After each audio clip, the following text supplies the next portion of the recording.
All right. Good evening, everybody. This is Vivek here. Welcome to episode 9 of the SMB Talks. Today is pretty exciting day. Pretty exciting day. I have a special guest joining me today. As I mentioned last week, this July we are going to take a detour from our regular theme of the show.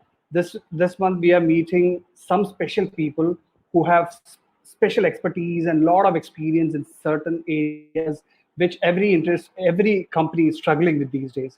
So today I have one of my favorite people with me today. Today I have Annette Franz. Annette Franz is one of the top most CX influencers in the world. She is the founder and CEO of CXjourney.inc. She brings with her more than 25 years of experience helping companies understand their employees and customers and help them drive retention, satisfaction, and overall experience. She's a famous author. She has written a book by name Customer Understanding, 3 ways to put the customer in customer experience. She was named one of the among the top 100 most influential tech women on Twitter by Business Insider, and she is regularly recognized by companies around the world as a top influencer. There is much more to speak about her. Without further ado, let me just bring on her. I can't contain my excitement. Hello. Hey, Annette. How are you? Thank you for that illustrious introduction. Thank you. Yeah. I follow your work diligently, and I'm a huge fan. You can say that. And thank you so much for being here. Of course. Thank you for thanks for accepting the invite. So, Annette, just to give a background, I started the SMB Talks to bring on exciting entrepreneurs and their ventures because everybody is going through a tough time nowadays, and I want to bring on some inspiration and motivation for people all around the world via this platform. So happy you are here. So how this runs is I have curated a set of questions for you. It will cover your area, customer experience, and some tips and tricks for organizations which they can implement and they can learn from you. So shall we start? Yeah, let's do it. Let's dive in. Thank you again for having me. Fantastic. So let's start with this pandemic, right? So how do you think it has impacted the world of customer experience and for organizations? How has it impacted according to you? Well, I think, I'll focus on the profession for a second, right? Because the CX profession has definitely been impacted pretty much like any other profession, right? I've got a lot of friends who have lost jobs and actually already found new jobs. They were laid off because, because business was ending or slow down or whatever, things were changing and companies were pivoting, but they've already found new jobs. So I think that speaks volumes that the customer experience really is important. And I'll tell you what else I saw. So I saw people losing jobs. I saw people whose roles were pivoted within the organization. They were doing other things, not just focusing on their day-to-day customer experience work. And then other folks saw a complete increase. Like it was crazy. They were like, it's so exciting. Finally, people appreciate the work that we do. They want to know what customers are saying and what customers are doing and what they're thinking and what they're buying and why they're buying right now, because it's such a crazy time.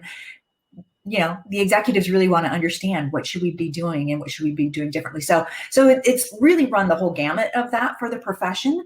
But I think that's the last point is a really good one, is I think that, companies, talking about CX in general, is that companies really do need to understand their customers better today, because things have really changed. Things have really shifted, and customers are doing, buying differently, and they need different toilet paper anyway. Right. There's different needs right now, and so that's a big thing right now, is that for companies and their customer experience, they've got to be listening to their customers to really design and deliver a great experience for them. So. Absolutely. So customer experience always, even though it's a buzzword in every company, it takes a backseat some of the times, and it's really sad to see that. Well, it's crazy, right? Because why are we in business? Why are we in business? We're in business for and because of the customer. If we didn't have customers, we wouldn't be in business. And I think a lot of companies have actually come to realize that in the last 4 or 5 months. That's good. That's good news, actually. So every organization is struggling with keeping their businesses open or running their show right now. So do you think that their focus on CX can be a differentiator at this point of time? Absolutely, I do. So I have sort of two schools of thought on this, right? So first of all, from the customer experience perspective, look at brands like Delta and Zappos. They've sort of stayed the course, and they always focus on their employees and their customers. They've got great cultures, and they're thriving. And so I truly do believe that customer experience is that true differentiator. Why would we go and support a brand that abuses us as customers? And we do it all the time, unfortunately. But I like to spend my money with brands that really do take care of their customers. Now, the flip side of that is the employee experience, right? And companies who take care of their employees, ultimately those employees will take care of their customers, and customers will have a great experience. And we've seen that because there's research that was done maybe about 2 months ago where the respondents said that customers would rather, like the outcome was customers would rather purchase from brands that are taking care of their employees, making sure they're safe, they're healthy, they're taken care of, than not, right? So they want to go to those brands that are taking care of their employees. And again, ultimately, if we take care of the employees, they'll take care of the customers too. Absolutely. Because I was reading it somewhere. I think it's Forbes article or something, that these are the times when customers are closely watching the brands, exactly what they're doing with their employees, how are their culture evolving, and things. Even you had a blog post a couple of weeks ago which says that the mails which come with the safety measures is quite tricky. Where customers might think that you are not doing this all this while and you're doing it now. That is a kind of a tricky situation. That's a very good point, actually. Yeah. Right. So my next question is, what will be your advice? Because you work with a lot of organizations, global organizations. What will be your advice to organizations from a CX standpoint during these times? You know what? I think I have two schools of thought on this too, right? So for the brands that have been doing it right all along, and again, like the Zappos and the Delta Airlines and those types of brands, and there's a ton of others that are doing things well and doing the customer experience. For those brands, keep doing what you're doing. Yeah, it's going to be there are nuances because of the current world events, but it stay the course, right? I mean, that's really important. And if you've been doing things the right way all along, then this shouldn't be much of a challenge for you, except those nuances. And for those who aren't, for those who don't have that sort of infrastructure and the customer in the fabric of their DNA, right? They need to listen. I think that's the most important thing that I could tell a brand right now in terms of the customer experience is listen to your customers, right? Listen and understand what are their pain points, what problems are they trying to solve, what jobs are they trying to do right now, and how can you help them solve for all of that, right? And we can't do that if we're not listening. And so that's why I said too, in your first question about about so many of the CX professionals are busier than ever right now because suddenly they're appreciated for the insights that they have about the customer. So that's my big advice is listen to your customers. Absolutely. Yeah. Because I think CX is a very, very, very important function in any organization, how big or small. So if CX professionals are getting their due recognition, that's good actually in a way. Sad that it took a pandemic for that to happen. But absolutely. Yeah. I totally agree. Right. I totally agree. Same with the employee experience, right? It's interesting because, like you said at the beginning, I've been in this space for more than 25 years. And I started at, J.D. Power and Associates back in the 90s. And at the time I was talking to clients, obviously at the time it was customer satisfaction and customer loyalty. We didn't even have the word customer experience yet. But at the time I was saying, let's listen to employees too. And let's focus on the employees too. And companies would say, nah, we'll do that later. We want to focus on listening to the customer now. And here we are. It takes a pandemic and just sort of crazy world events for companies to put, employees first. So Absolutely. Now Totally. we need to continue, right? Let's not lose what we're doing, when the world goes back to normal. The new norm. Always on top. I know, right? Right. So my next question will be, enlighten us on some of the key steps which every organization, can focus if they want to deliver an optimal experience, not only during this pandemic, in general as well. Some steps which you recommend to your clients or organizations have taken notes from you and try to implement them. There are a lot of little things that companies can do. And I tend not to focus on those little things because I do believe that a customer experience, and it starts with a customer-centric culture, right? If the culture is in place, then everybody's doing the right thing consistently across the organization. The customer doesn't feel that the brand is disconnected from channel to channel or from agent to agent or from salesperson to salesperson, right? And we see that a lot. We see individuals being, and one of my friends calls it, heroes, being the hero for your customers. You've got one agent or one salesperson or one employee who goes the extra mile all the time. And then the customer goes and deals with another employee. And it's like, well, I didn't get that same treatment. So I tend to go systemic, like get into the infrastructure and get into the root of where we can ensure that the entire organization acts and behaves and treats customers and delivers an experience in a more consistent manner. So I start with leadership, right? Leadership has to be on board. Leadership has to be committed to a customer-centric culture. They have to deliberately design the culture to be customer-centric. And then they've got to walk the walk and talk the talk too. So that's really important. And then, like I said, culture. Culture is the second thing we focus on. Are the core values in place? Are the behaviors that align with each of the core values, are they defined? Do employees know what those core values are, what they mean? And are they socialized and operationalized, right? And having core values that support that customer-centric culture, I think that's really important. And when we have that, here's an important thing that I want to say. Customer-centric culture is not about saying yes to everything that the customer wants. It's not about the customer is always right. Having a customer-centric culture means that we bring the customer voice into everything we do. I always like to say, there's no discussions, no decisions done without bringing that voice in, without asking, how will that impact the customer? How will it make her feel? How will it help her solve a problem? What value will it bring for her? And that's what a customer-centric culture is, bringing that voice in and always having sort of that outside-in thinking versus thinking we always know what's best for the customer. Right. Because that's a different kind of thought. Because especially in India and all, we are all trained and taught like from the day one that customer is always right. Whatever it may be, customer is always right. So that's kind of a tricky. Yeah, the customer is not always right, but she is the customer, right? And so, and I believe Shep Hyken is the one who loves to say that, but she is the customer, right? And so we need to do right by the customer and treat them well and ensure that we help them solve problems. And again, that doesn't mean that the customer is always right. Right. Yeah.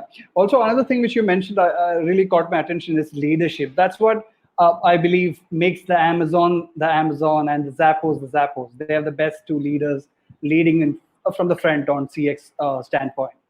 Yeah. Right. So that is some good value there. So my next thing is the buzzword right now, which is digital transformation. Everybody is saying that nothing brought on digital transformation than this pandemic. Right, that's a meme, that's a joke these days. So my question is, do you think going digital can help organizations maintain their customer stickiness and satisfaction and all that? Well, I'll tell you what my digital expression is. It's digital schmidgel.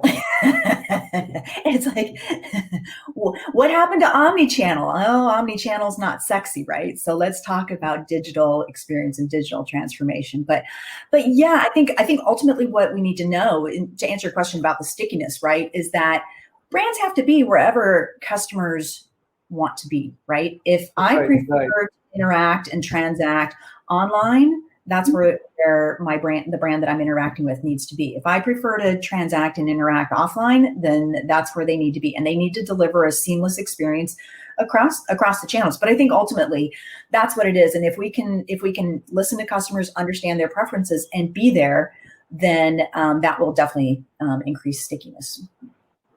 Right. So meet your customer wherever they want to meet you. Exactly. Right. So like for example, can you like, since we are talking about digital transformation, can you throw some light on some case studies or use cases which have caught your attention in maybe recent times, or you have worked with somebody who has transformed it around using digital platforms and things like that? The clients that I'm working with right now are not focused on that at all. We're actually, because a lot of the clients that I work with are I'll call them early stage chief customer officers, right? They're new to that role. And so we're still working on some of the basics. we'll get there. But I will say, and I can share some of my, and before I share an experience, I'll just say that the important thing about digital and digital transformation is that, first of all, the digital experience is a subset of the customer experience. The customer experience is an umbrella. There are a lot of different ways. Customer experience is the sum of all the interactions that a customer has over the life of the relationship with the brand, and the feelings, emotions, and perceptions about those interactions. Digital, it's a subset of customer experience. It's one more way that your customers will interact with the brand. I think the real thing about digital and digital transformation that we have to keep in mind is that it's all about the customer, right? The customer is at the center of a digital transformation. I spoke at an event last fall, and the day before I spoke at that event, I read this 5-page article about digital transformation. And the reason that I read the article was I was talking about, the 10 principles of marketing in the era of customer experience. And I was talking about digital schmidigital. and I read this article, and it was a 5-page article, and the customer wasn't even mentioned, not once, And actually the word customer was used in the article one time, but it had nothing to do with actually talking about how the customer is impacted by the work that needs to be done for this digital transformation. So, and I think also that it can't just be a bolt-on, right? And I've seen this in organizations where they have this digital department over in the corner. There's 40 or 50 people in it. They're doing their thing. They're working on the app or the website or what, and it's disconnected from everything else that the organization is doing. And really, digital transformation affects how employees work, and it affects how customers interact, the digital experience. So we've got to not forget the people in this digital transformation work. Right. But I'll give you a fun example of where this really breaks down. And I think we find it a lot in some of the more traditional, I don't know if we want to call them traditional, but traditional industries, where they're still a little bit behind the times in terms of the technology. And so we're looking at companies or industries like financial services and, healthcare, utilities, some of those, or health, I should say insurance, and some of those industries. So my health insurance company, I had a question. So I have an account online. I've signed up there. I have the app on my phone, but I had a question. So I submitted a question through my online account, thinking we were just going to have an interaction within my online account, right? Right. Boy, was I wrong. 3 days later, I got an email with a PDF of a fax attached. With the answer to my question. It's like, first of all, what's a fax, right? And then you PDF'd it and attached it to an email and emailed it to me when we've got, I started the conversation here, I started it in my online account, so, and I've gone onto their app as well and wanted to do something on the app, and it sends me to the website, and it's like, well, what's the point? So that's the kind of thing that really frustrates customers. And we know that these transformations are happening in a vacuum, in a corner somewhere, right? And digital transformation it's enterprise wide. It's got to be woven throughout the organization and through the culture, because again, it's how the employee also has to work to connect with customers, and it's how customers connect with us. So, it's been actually quite quite interesting to watch, and there's a lot of work yet to be done. So, right. So, quick question is: are you still a customer of that life insurance company? I am, yes. Yeah, this only happened. Well, this happened about a year ago, but yeah, I still am. Right. Yeah. Because customers can, again, I've read this somewhere. Customer loyalty is like a myth these days, right? Nobody is sticking to a brand after a couple of, when we do research, we find out that a single bad experience is more than enough for a customer to switch to a competitor. So it's a tricky situation. Right. It is. And there's a lot happening in the world today that can really impact how people view brands. And I'm not going to name the brand, but it's a brand that I have been a fangirl of since I was in high school when I started buying their products. Wow. And just their recent, the things that they support, the things that they say, where their money in their mouth goes. I've now, and there's a couple brands like that where I now said, I don't support that, and I'm not going to buy from them again. And I think that's a fine line that companies are walking right now. Is and always, what we say, and what we do is potentially going to offend somebody, and that's why it's so important that they listen and they understand who their customers are, and design and deliver the experience based on that. So. Right. So that's why the CX professionals are in demand. You need to listen to the right people. Yeah. Right. That's very nice. So I've been since all these questions, I can hear one common theme across your answers is employee experience. Oh yes. Right. So my next question is, how big a role does employee morale or employee experience plays in delivering the best experience to the customers of the company? Yeah, it's a great question, and it's such an important question. The answer is it's huge, right? The impact of employees is huge. There's a ton of research out there that shows the impact of employees on the customer experience, right?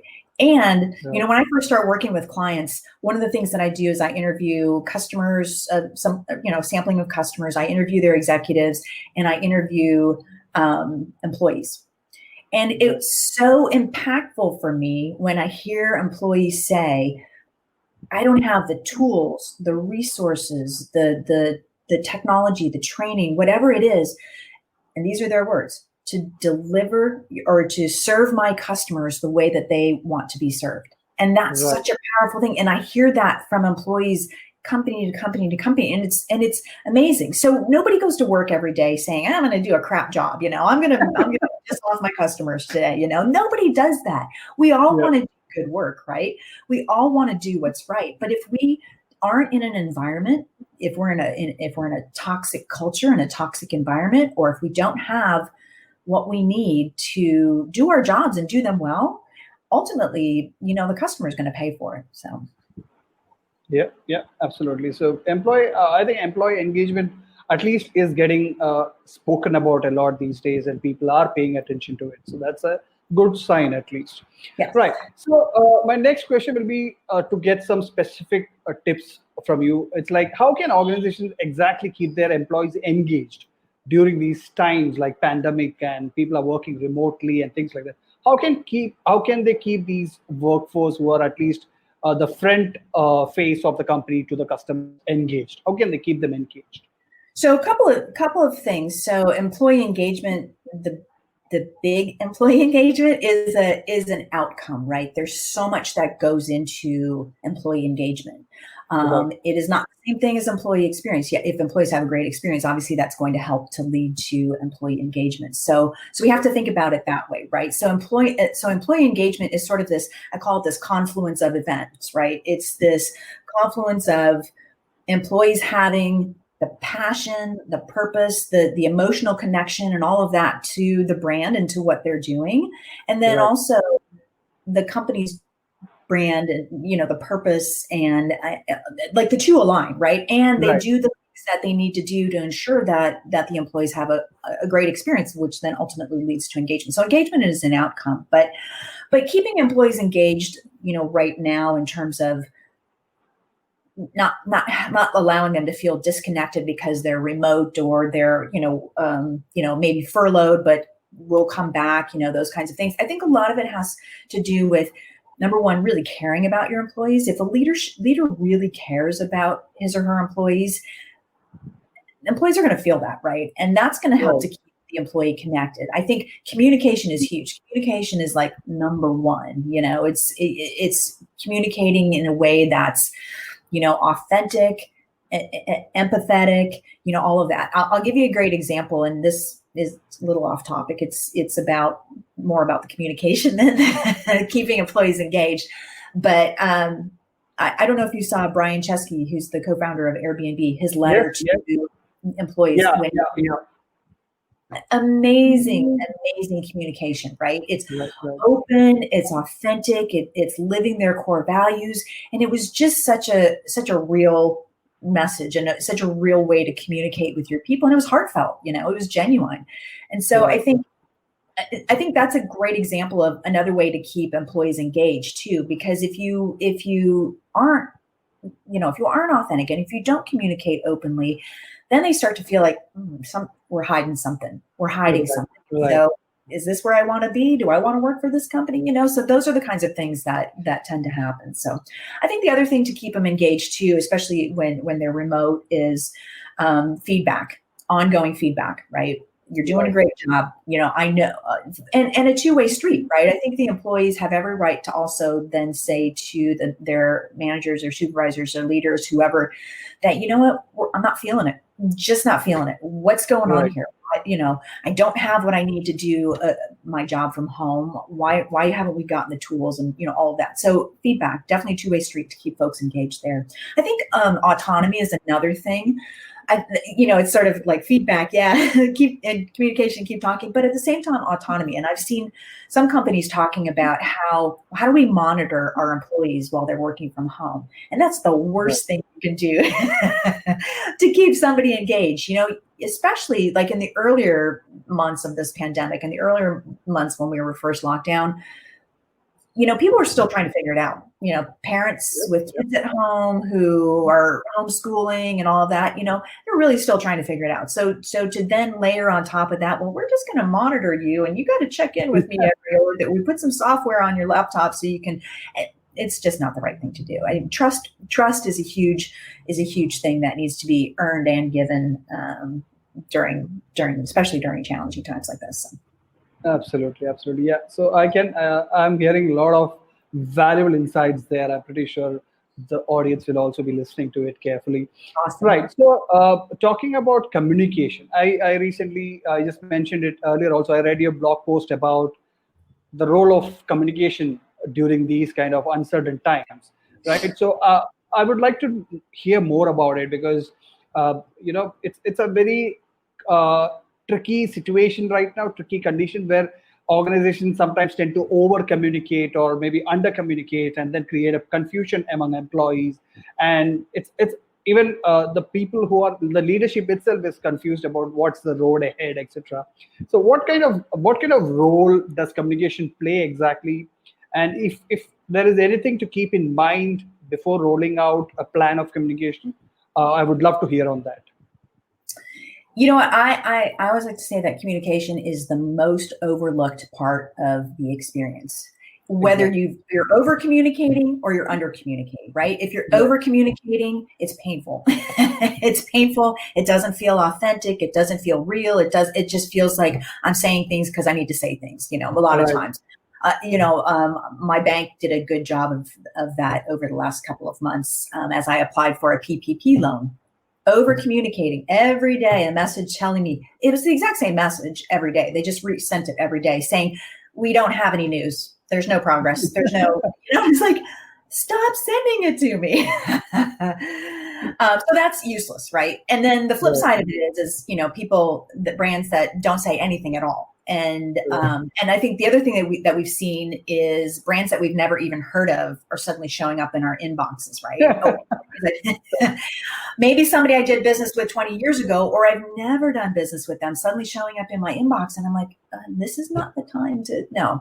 So I think really what needs to be, brands have to be, like I said, it's got to be authentic, it's got to be genuine, it's got to be real. But more importantly, maybe equally important is it has to be timely. It has to be relevant. Right. Has to be personalized or personalized, and it's got to be consistent.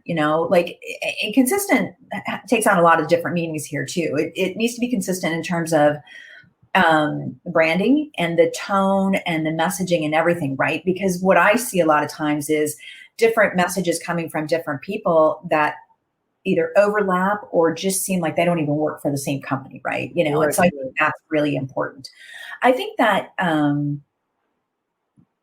one of the things that I talked about was culture, right? And core values. I think one of the important things to note is that core values need to be incorporated into everything you do. And I think the letter from Brian Chesky from Airbnb, exemplifies that. But core values, you have to use the core values when you design your policies and your processes and everything, but you should also live your core values in your communications as well. So I think that's really important. So, and I think the other thing that I would add is that we just have to remember that we're all human. We're all human, and there's a human on the other end. There's a human who's creating this message, and there's a human on the other end who's reading the message. And so I think if we just remember that, I think that just puts everything into perspective. Right. So just to pile on to what you mentioned, Airbnb's communication during the layoffs was the perfect example of how a company can stay true to its value. Yeah. Not only was Brian's message so empathetic, they put up a portal for their laid off employees with their talent and their next steps. So it was amazing. And to that other point which you mentioned, there's a joke among marketers these days. During this pandemic, we got to know that how many newsletters we are subscribed to. So everybody started saying, we are taking this step to make you safe and things like that. So it was really too much of communication, basically. Yeah. Right. So you know what I did? This was a good time for me to go and clear out my inbox. I unsubscribed from so many. Right. Every marketer must have lost at least 30 to 40% of their subscribers because of bad communication. Right. So that is a very good point about the communication part. So let's so it's almost I'm done with my questions. Okay. So I want to know more about you and your organization CX journey. Right. So CX journey. What is CX journey, and how does it help organizations get their CX strategy in place, shape, and retain customers? All that whole gamut of activities. So I would like to know more about that. Thank you. I appreciate that. Well, it's a consulting firm that I started 4 years ago, and really the focus is on exactly what you just said. And in order to do that, what I typically do when I first start working with my clients is, like I mentioned, I go and I interview the executives, some sampling of customers and employees, because I want to get a good understanding. Yeah, I have several examples of companies who have come to me and said, our problem is X, whatever it is, right? And I'll give you an example of one. CEO said to me, we just have an issue with communication. That's it. Okay. After I did those interviews, I was like, oh no, you have a lot more issues than communication. So, so just saying, I go and I do those interviews because I want to get an understanding of what's really happening. Because I think, when people are in it, and they think they know, they don't really know. And so we uncover a lot of things during those interviews. I also I have sort of this 5-phased approach that I use, and I'll talk about the first two because the rest is really about getting stuff done, right? Like operationalizing and doing the work and everything. But the first two are very foundational. So so in addition to the interviews, we'll talk about the culture and the core values and making sure those are in place. Taking a look at, purpose, mission, vision, all of that, just to make sure that it's there, it's communicated, it's socialized, it's operationalized. We'll talk about leadership alignment and leadership commitment and alignment, right? Is the entire leadership team committed to the work that lies ahead? Because we know any kind of transformation, this culture transformation, this customer experience transformation, is a 3 to 5 year journey before you can start to say, hey, we're doing this every day. This is our new normal, right? This is how we now operate as a business. And it's no longer sort of this, pushing improvement projects and building the business case for why we need to focus on the customer. It's what we do every day. And so we focus on making sure the leadership team is A, committed, and then B, there's alignment across the entire leadership team. And then we also early on start talking about governance, because in order for this transformation to happen, we've got to get the entire organization involved, cross-functional, cross-department, cross business unit, everything.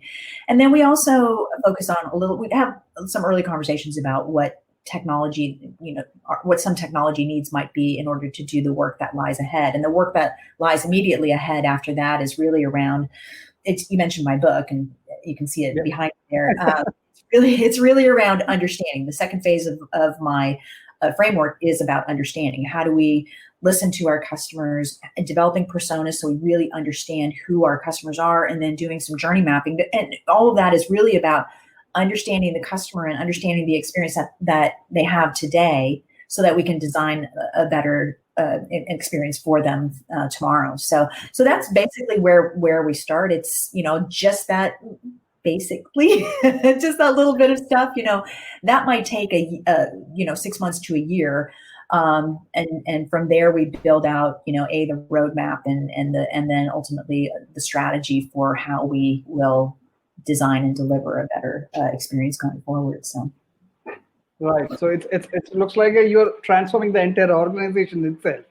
That's where we like to focus. People come to me too, and they just say, "Hey, Annette, let's just do journey mapping workshops," and which is fine. I do some project engagements here and there as well. I love doing journey mapping workshops. But I think the real thing about that is that, again, if you don't have that foundation in place, you're really just doing a workshop. You're really just creating a map. You've got to have the foundation in place to make sure that people will now do something with that, right? So if you don't have that foundation in place, and you don't have commitment to go and to make these changes, and again, we talked about this earlier, right? We don't want the customer to feel a different experience from different parts of the organization, right? We want it to be seamless from channel to channel and department to department. So that can only be done when you do take sort of that organization-wide picture first. Right. So a couple of things. One is, I think, to add on, without leadership support, I don't think anybody can be a successful organization from a CX standpoint. And number two, I'm cursing myself right now. How come I missed customer journey mapping? Because I have learned customer journey mapping reading your blog posts and articles, and I didn't include even a single question on that. Anyways, no problem. So that's okay. Because that's okay. I have so many conversations about journey mapping, but the work that I do is yes, I do journey mapping and journey mapping workshops, but it's so much broader than that too. So that's okay. Next time. Next time. Because I remember I refer your articles to my colleagues who prepare content, because we also focus on customer journey and customer experience and all that in my current company. Right. So my final question before this, I ask everybody who come here as guests, is how has COVID-19 impacted you as a person and your organization? How has it been? Well, I'll start with the organization because that's an easy one. Business just like everybody else. I mean, I set up to have probably the best year ever, which I think is the case for a lot of businesses and a lot of brands this year, especially here in the US. And then, suddenly overnight it was all gone. all gone. Right. Yeah. So, but slowly clients kept coming back, and I would say probably it's been about 6 weeks now, and they started coming back. I think, like we talked about, had this realization that we need to listen to our customers and we need to really focus on the customer experience. I think there was this period of time where people were just in shock, like, what do we do? Yeah. How do we do this now? What's going on? So I think so like I said, within the last 6 weeks, it's just turned around, and it's been phenomenal. So I'm blessed, and I'm grateful that I've got some clients, some new and existing clients that I'm working with right now. For me personally, it's been an interesting ride as well, because what happened at the very beginning of the pandemic and the lockdown is that my kids, I have 2 teenage boys, 15 and 18. My kids decided that they wanted to live with me full time. I had a custody arrangement where it was a 50-50 split. And at the beginning of this, my kids decided they wanted to live with me full time. So, and then that has a huge impact in a few different ways, right? Because now they're here all the time, which is awesome, because thinking about being alone when you're just locked in the house is no fun. So it's been amazing to have them here with me full time. School, just staying on top of them with their schoolwork. My oldest graduated, which was I saw that. Which was sad, because we actually haven't had graduation yet, and they're talking about doing it in 2 weeks from today, actually, but they've all of a sudden just gone very silent about that. So I have a feeling that might not happen either. And so it's been great to have them here with me. I love it. But otherwise, it's, I work from home. So in many regards, it didn't change all that much. But in other regards, it was like, I need to get out of the house. I'm not traveling. I'm not doing any of that, right? You need to travel every once in a while. So what about you? I have to ask you, because you guys have been locked down for quite some time too. Yeah. We have been working from home for last 3.5 months. Wow. So I met one of my team members today. I went to work today and just met them. And it's been same. It's been the same, working from home, hectic, but so far I am grateful that I have a job and it's going well. Company is doing fine, and everything is fine. Family is with me, so I'm fine. Good. All right. I know that's the important. So everybody's healthy. So. Yeah. Exactly. At this point of time, that's what you want to ask for. So again, thank you so much for joining me, Annette. It was such a pleasure. I learned a lot, and I'm pretty sure I'll watch this again tomorrow to mine out better insights. And please stay healthy and safe. I'll be in touch with you. Have a great weekend. Thank you. Thank you. You too. And thank you again for having me.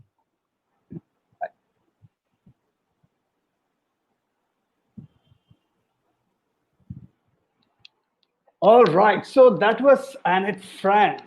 Boy, that was some talk, because I do this because I get to meet so many people like this. It's such a fantastic thing just listening to them. All right. Who would have thought about employee engagement in that way, right?